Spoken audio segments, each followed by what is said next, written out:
What is a startup? You must have heard about companies like Coursera, Flipkart, Airbnb, Facebook, and Uber. These companies are based on different niches. But what unites them? All these companies started developing and validating scalable business models with initial funding from their own pockets, families, and friends. They are termed as startups.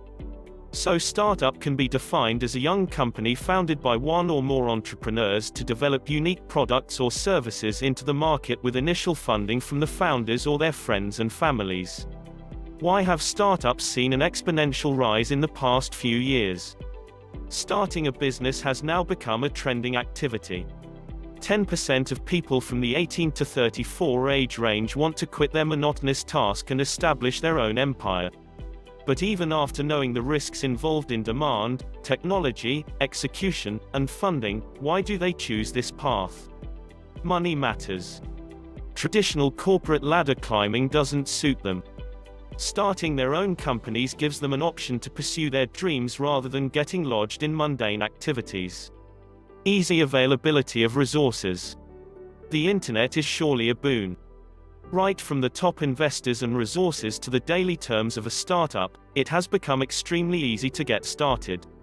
The 106 million Google answers are surely enough for anyone to. Types of startup: unicorn, decacorn. Coined by venture capitalist Aileen Lee in 2013, a privately owned startup that is valued over $1 billion is known as a unicorn. During those times, a company reaching the point of $1 billion was rare. Hence, Lee chose the mythical animal, unicorn, to depict the rarity of such cream layer ventures. However, over time, resulted in the introduction of terms like decacorn, a venture that has a valuation of $10 billion, and hectocorn, companies valued over $100 billion. Decacorns are the evolved versions of unicorns. Uber, Dropbox, Snap, SpaceX, WeWork, etc. are some of the renowned decacorns. There are a total of 197 unicorns in the world, the top 5 worldwide being Uber, Didi Chuxing, Xiaomi, Meituan Dianping, Airbnb. While the top 5 in India are Flipkart, with a valuation of $21 billion. Paytm, with a valuation of $16 billion. Byju's, with a valuation of $10.5 billion.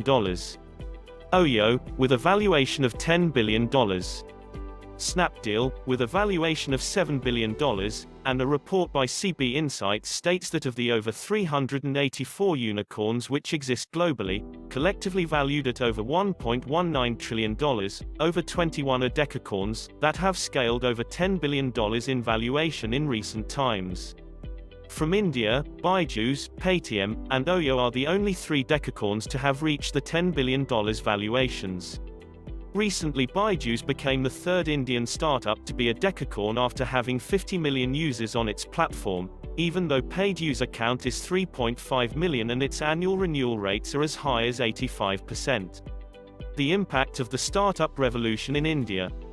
Up to April 2020, as per a Google report, there were over 465 unicorns globally, with the largest being Ant Financial, Didi, Airbnb, Stripe, and Palantir Technologies. Our country India has given birth to 30 unicorns as of date, with 75% of these companies being headquartered at Bangalore and Delhi NCR.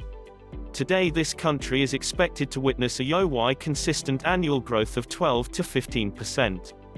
Indeed, there is no doubt that the rise of startups is playing a huge role in India's economy.